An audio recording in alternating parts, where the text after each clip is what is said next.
July 7th, 2025. Monday of the 14th week in Ordinary Time. A reading from the Holy Gospel according to Matthew.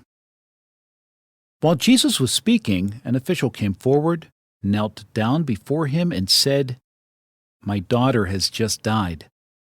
But come, lay your hand on her, and she will live."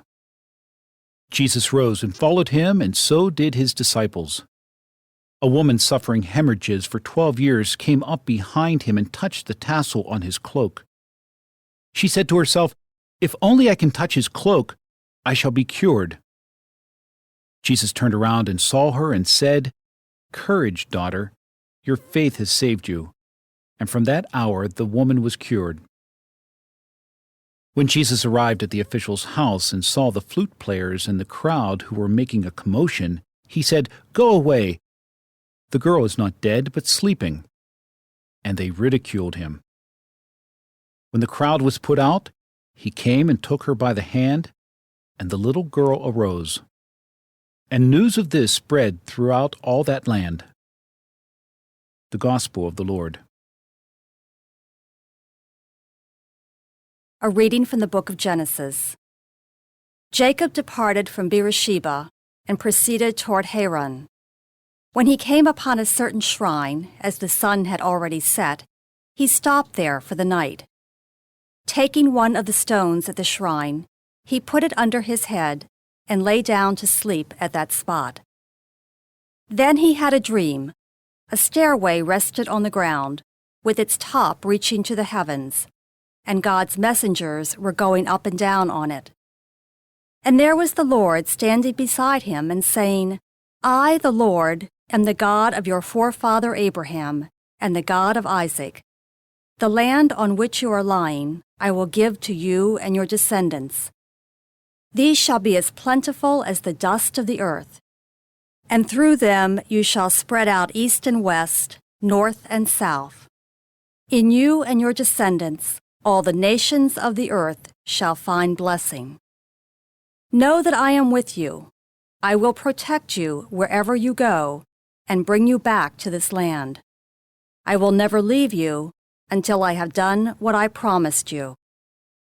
When Jacob awoke from his sleep, he exclaimed, "Truly, the Lord is in this spot, although I did not know it." In solemn wonder, he cried out, "How awesome is this shrine!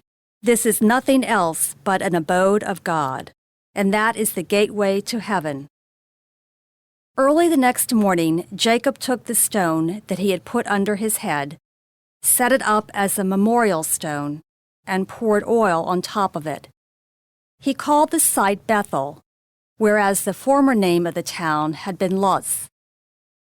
Jacob then made this vow, "If God remains with me, to protect me on this journey I am making, and to give me enough bread to eat and clothing to wear, and I come back safe to my father's house, the Lord shall be my God.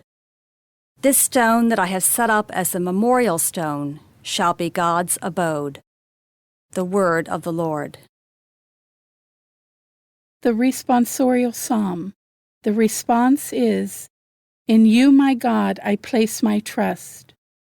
You who dwell in the shelter of the Most High, who abide in the shadow of the Almighty, say to the Lord, "My refuge and my fortress, my God in whom I trust." In you, my God, I place my trust. For he will rescue you from the snare of the faller, from the destroying pestilence. With his pinions he will cover you, and under his wings you shall take refuge. In you, my God, I place my trust. Because he clings to me, I will deliver him. I will set him on high because he acknowledges my name.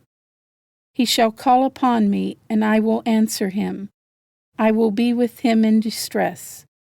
In you, my God, I place my trust.